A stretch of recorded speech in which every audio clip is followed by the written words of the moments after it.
Thank you very much. We very much appreciate the attention. Today's a big day in that we had a G7 and President Macron, who's a very special man in my book. We were together, we did it together, and I think a lot of progress has been made. We've had some very good talks with Russia. We've had some very good talks with others, and we're trying to get the war ended with Russia and Ukraine, and I think we've come a long way in a short period of weeks. And the President's been very helpful also. And we're also talking about trade, various trade deals that we will be doing with France, and we'll be discussing a little bit further. Then we'll have a press conference later on. You can ask some questions. We'll be having a press conference in a little while. We're going to have lunch with the entire French staff, and we look forward to it. And again, the relationship's been very special with France and very special with this gentleman on my right. And we look forward to keeping that going for a long period of time. Thank you very much. Thank you. Thank you, Mr. President. Thank you. Thank you. No, thank you. I want to thank Mr. President for his hospitality. We had a good discussion this morning for the G7 here. Yeah. And for the third year of this war in Ukraine, and I think our common objective clearly is to build peace, and a solid and long-standing peace. And this is what we will discuss, obviously, because I have great respect for the bravery and the resistance of Ukrainian people.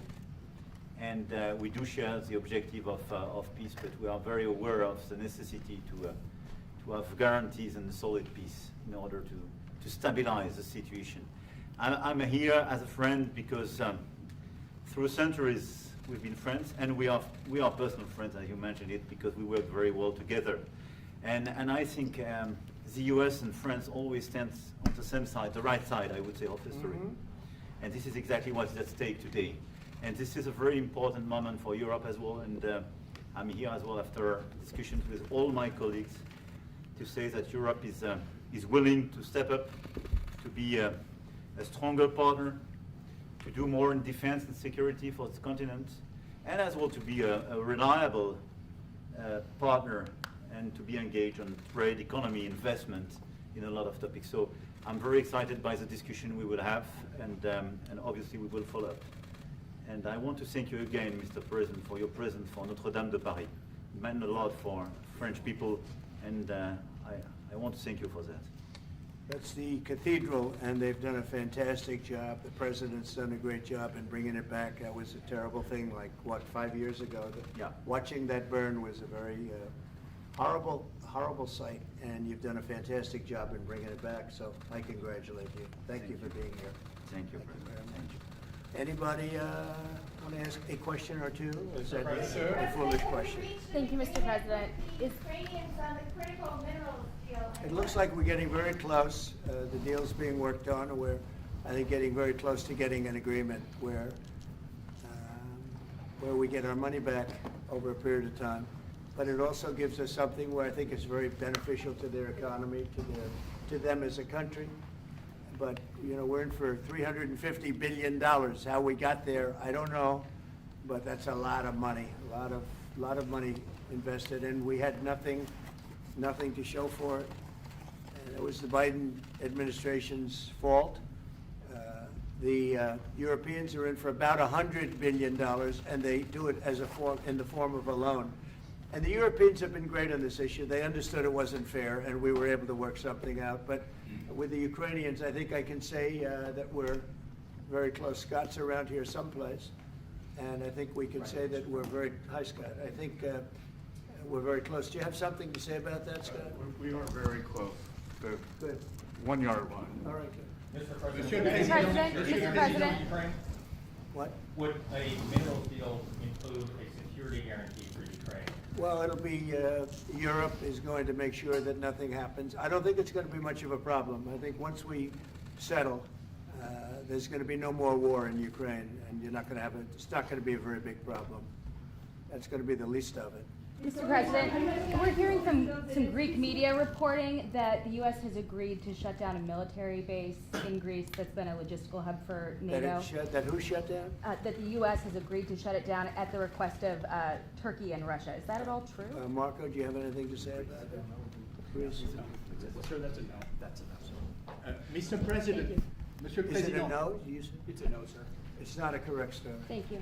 Mr. President, how do you react to people in Europe who say that you are abandoning Ukraine and that you are going to sacrifice the security of Ukraine by making a deal with Vladimir Putin? No, we're helping Ukraine like nobody's ever helped Ukraine before.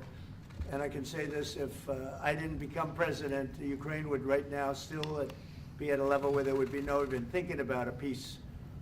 And it was, it's a sad thing that this happened. This would have never happened, this war, if I were president. Zero chance. And it has happened. So my function is to get you out of the war, get them out of the war, let them live. It's a bloody war, it's a horrible war. Thousands of people are being killed a week. And I would say Russia, maybe 700,000 people. I think Ukraine probably a similar number. And that's not talking about the towns and the cities that have been blown up. That's talking about soldiers. This has been a horrible, bloody mess. And we're going to get it solved. We got to get it solved. And you know, we're not talking about America's soldiers, soldiers from this country. We're talking about Russia and Ukraine.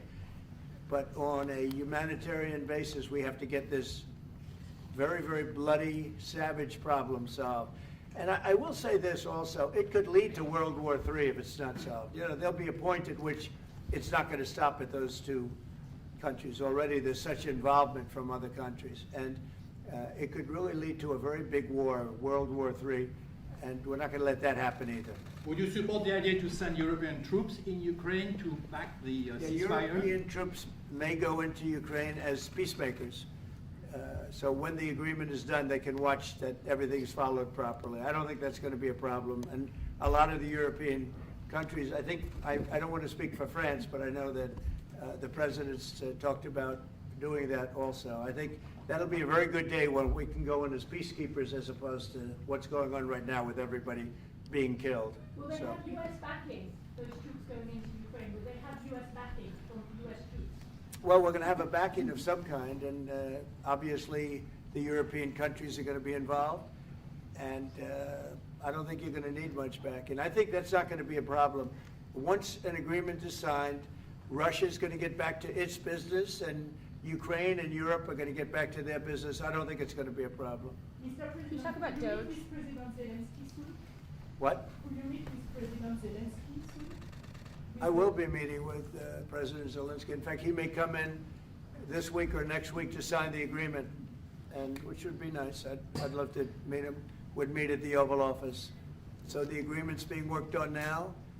They're very close to a final deal. It'll be a deal with rare earths and various other things, and he would like to come, as I understand it, here to sign it, and that would be great with me.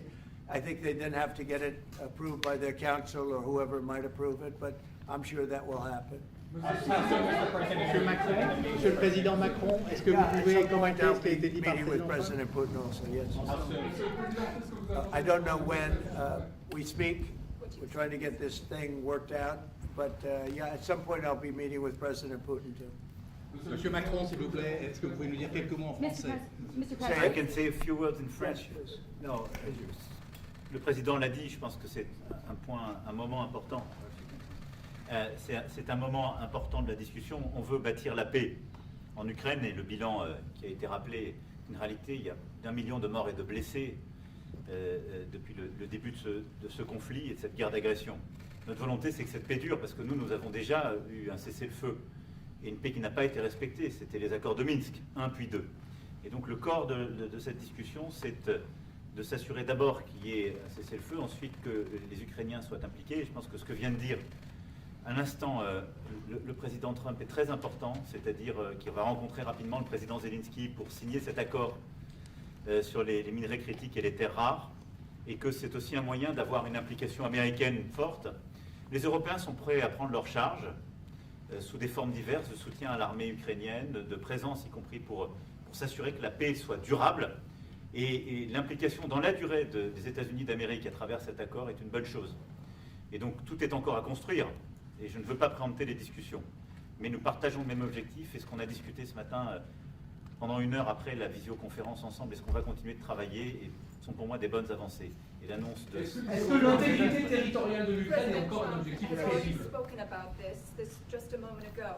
This is exactly what we want to do. We want to build peace with Ukraine. As President Trump mentioned, there are already 1 million dead and wounded in Ukraine since the war began. We had a ceasefire in the past that was not respected. This was under the Minsk Agreements 1 and 2. President Trump, as he said, will be meeting with President Zelensky to sign a deal on rare earths. And we are pleased to see this very strong American involvement. Europe, of course, also stands ready to support Ukraine in various ways, supporting its military.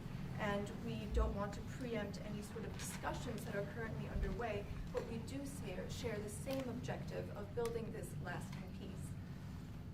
I just want to tell you a little story. So we were at the Eiffel Tower having dinner with your wonderful wife and with my wonderful wife, and we came out and he started speaking the French deal. And we didn't have an interpreter, and he was going on and on and on, and I was just nodding, yes, yes, yes. And he really sold me out, because I got back the next day and I read the papers. I said, that's not what we said. He's a smart customer, I will tell you that. Sure. How would you President, qualify, Ask about That was Doge, sir. exactly what your we agreed. relationship? Mr. President, you called Zelensky a dictator. Would you use the same words regarding Putin? I don't use those words lightly. I think that we're going to see how it all works out. Let's see what happens. I think we have a chance of a really good settlement between various countries. And, you know, you're talking about Europe, and you're talking about Ukraine as part of that whole situation. The other side has a lot of support also. So let's see how it all works out. It might work out. Look, you can never make up lives. The one thing you can make up the money, but you can't make up the lives. A lot of lives lost. I think probably a lot more lives than people are talking about. It's been a rough war, but I think we're close to getting it solved. Go Question ahead. about Doge, sir. Do you think that Doge could benefit from more streamlined communications? There was that email telling employees to give 5 things that they've done last week. Agency heads then told people to ignore it, but You're Elon talking Musk... about the last email that was Yeah. sent, where he wanted to know what you did this week. You know why he wanted that, by the way? I thought it was great, because we have people that don't show up to work, and nobody even knows if they work for the government. So by asking the question, tell us what you did this week, what he's doing is saying, are you actually working? And then if you don't answer, like you're sort of semi-fired or you're fired, because a lot of people are not answering because they don't even exist. They're trying to find, that's how badly various parts of our government were run by, and especially by this last group. So what they're doing is they're trying to find out who's working for the government. Are we paying other people that aren't working? And, you know, where's all that, where's the money going? We have found hundreds of billions of dollars of fraud so far, and we've just started. We're actually going to Fort Knox to see if the gold is there, because maybe somebody stole the gold. Tons of gold. Some of the agencies... So I think it was actually, there was a lot of genius in sending it. We're trying to find out if people are working. And so we're sending a letter to people, please tell us what you did last week. If people don't respond, it's very possible that there is no such person or they're not working. Some of the agency heads instructed their employees not to respond because they were waiting on further guidance, but Elon Musk's tweet said a failure to respond would be taken as a resignation. So there's been a disconnect in communications. Yeah. Are you concerned at all about Only, that? no. That was done in a friendly manner. Only things such as perhaps Marco at State Department, where they have very confidential things, or the FBI, where they're working on confidential things. And they don't mean that in any way combatively with Elon. They're just saying there are some people that you don't want to really have them tell you what they're working on last week. But other than that, I think everyone thought it was a pretty ingenious idea. We have to find out where these people are. Who are they? And we said, if you don't respond, we assume you're not around. And that holds, that stands. And you're not getting paid anymore, too. So, you know, we're doing a real job. And we just had a poll come out, I guess the Harvard poll, saying that it's massively popular what we're doing. So. Mr. President, do you still believe in NATO, in the alliance between Europe and America in NATO, Are you going to go to NATO the is summit in June? very much involved in this. When I first got elected at the very beginning, first term, I got hundreds of billions of dollars put into NATO. NATO had no money because they hadn't paid for years. And I said, look, if you don't pay, we're not going to be a part of NATO. We're not going to protect. We're not going to do what we're supposed to do. And we took in hundreds of billions of dollars into NATO. No, NATO is a good thing if it's done properly and if it's used properly. Mr. President, in these days you speak a lot about tariff in Canada, in Mexico, and in Europe. I want to know what is your idea about Italy, if you want to make the same thing in Italy. What? Can you talk up a little louder? In these days. No, louder. Can you talk a little louder? You have a beautiful voice, but you're not. In these days you speak. Where are you from? Italy. From Italy. Oh, I love Italy. Go ahead. I want to know if you have the same idea with Italy about tariff. Well, look, I love Italy, and Italy is a very important nation. We have a wonderful woman as your leader, and she was on the conversation today, one that we had, the G7. And no, I think Italy is doing very well. I think Italy's got very strong leadership with Georgia. Monsieur le Président, qu'est-ce que vous répondez au président Trump qui a dit que les Français et les Britanniques n'avaient pas... Any other questions over here? Yes, ma'am. Can you clarify what you meant in your truth today on the major economic development transactions between the U.S. and Russia? In more detail? With respect to what, Russia? In solving a peace deal, you said there will be major economic development transactions which will take place between the United States and Russia. Yeah, we're trying to do some economic development deals. They have a lot of things that we want, and we'll see. I mean, I don't know if that will come to fruition, but we'd love to be able to do that if we could. You know, they have massive rare earth. It's a very large, it's actually the largest in terms of land. It's by far the largest country. And they have very valuable things that we could use, and we have things that they could use, and it would be very good if we could do that. I think it would be a very good thing for world peace and lasting peace. Well, I mean, our first, by far, our first thing that we want to do, the first element of the overall transaction is ending the war. But if, just as we're doing with Ukraine, if we could do some economic development in terms of Russia and getting things that we want, something like that would be possible, yes. Can you explain the rationale, sir, in the U.S. Yes, go ahead, please. Can you explain the rationale in having the U.S. vote against the UN resolutions that Ukraine proposed and also the U.S. proposed? I would rather not explain it now, but it's sort of self-evident, I think. Mr. President, first talked about increasing the tariffs on products from the European Union. Is that still something you want to do today? Well, it's not increasing, it's reciprocal. So whatever they charge us, we're charging them. So it's not a question of increasing. If they charge us 20%, we charge them 20%. If they charge us 30 or 40%, then we do that too. So that would be on European Union, but that really would be with respect to everybody. It's reciprocity. So reciprocal. Whatever they charge us, we charge them. Nobody has a problem. Even you, I see you don't have a problem anymore, right? Mr. President, are you thinking of going to Moscow soon, maybe in May for the 9th of May for the anniversary? I mean, not soon, but I would be certainly, if this all gets settled out, which I think it will, sure, I would go there. On the 9th of And May? you'd come here too. On the 9th of May on the Red Square? I don't know the 9th of May, no, I don't, I think that's pretty soon.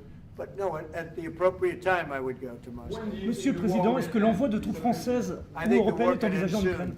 How soon? Within weeks, Weeks? yeah. I think so, right? Don't you think so? I'd like to have you, I think we could end it within weeks, if we're smart. If we're not smart, it'll keep going and we'll keep losing young, beautiful people that shouldn't be dying.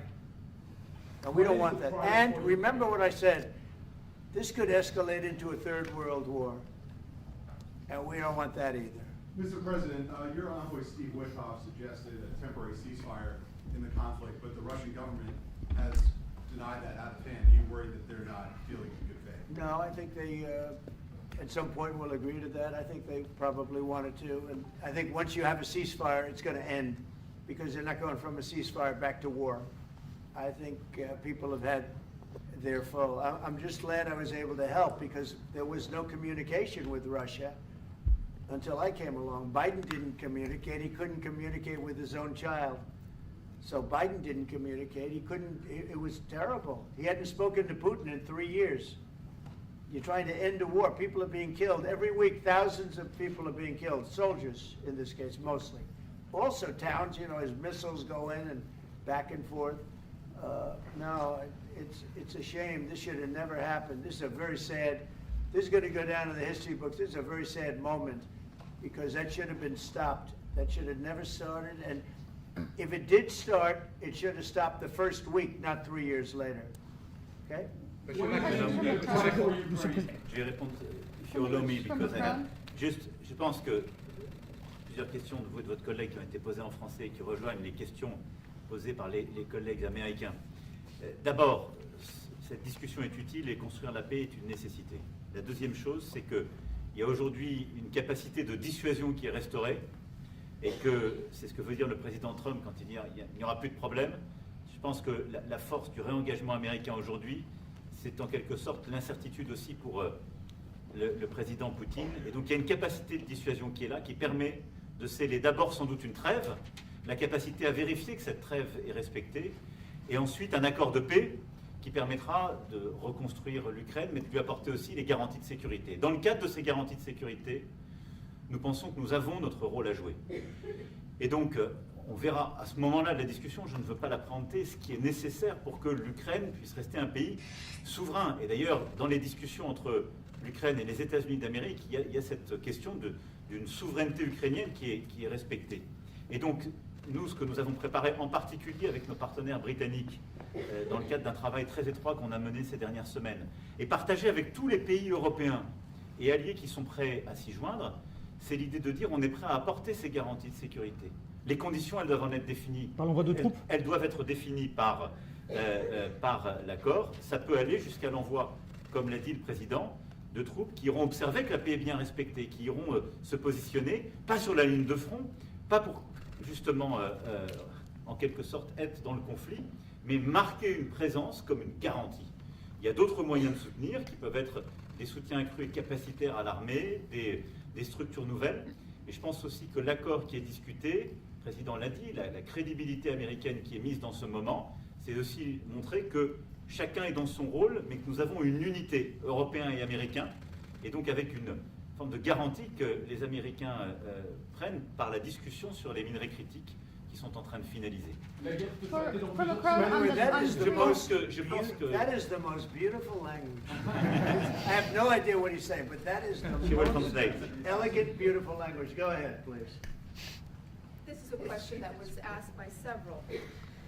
What we need to do is make sure that we are building peace. We have Could you speak up, deterrence please? We have deterrence capabilities that have been restored. As President Trump said, there won't be any more problems. We've seen the U.S. re-engagement and the message that that sends to Mr. Putin. We have deterrence, which will allow a truce to take place, verification of that truce, and then a peace agreement can be put in place so that we can start rebuilding Ukraine with security guarantees. And we have a role to play in that. Again, I'm not preempting any discussions, but we've spoken about Ukraine's sovereignty, and that has been a subject of discussion between the U.S. and Ukraine.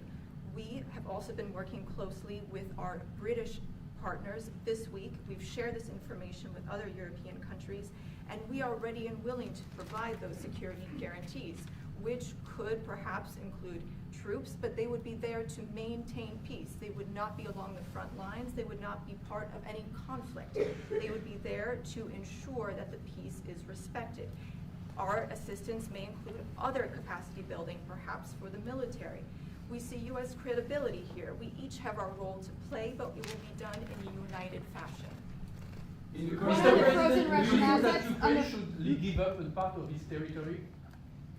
Well, we're going to see. It's a negotiation that's just starting, and you know they've been fighting, and there's been a lot of land that's been taken. So we'll have to see how that works out. That's part of the negotiation. I will say there was great unity in that room today. You know, we were via Skype or whatever, but it was great, tremendous unity today in that room with the other countries. Ukraine wants France to going take to- the territories back. Can they take it back? What they lost in the past years? That's not an easy thing to do, is it, right? It's not an easy, you know, just asking whether or not you can take back the land that they lost. And I say that, yeah, perhaps some of it, yeah, I hope so.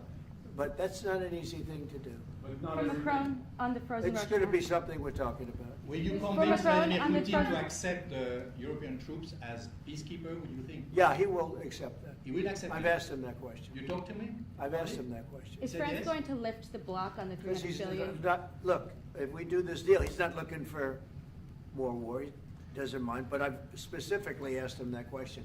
He has no problem with it. Is France going to lift the block on the 300 billion in frozen Russian assets in Belgium? France has opposed unfreezing it to pay Ukraine and compensate the US for its support. Is France going to lift its opposition to that?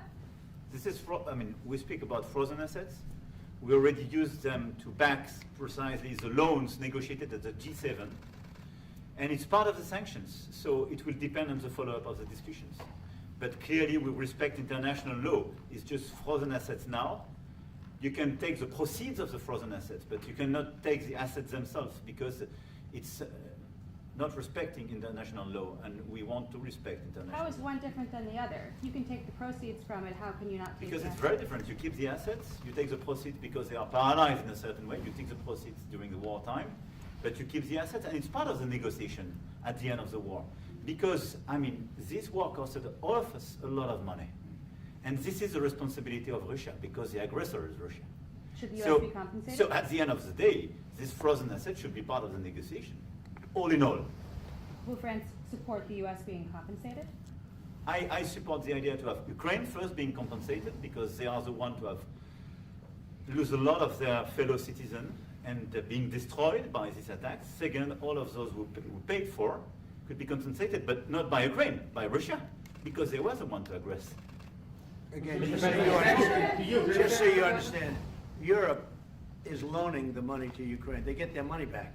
No, in fact, to be frank, we paid 60% of the total effort, and it was through, like the US, loans, guarantee, grants, and we provided real money, to be clear. Yeah. We have 230 billion frozen assets in Europe, Russian assets, but this is not as a collateral of a loan because this is not our belonging.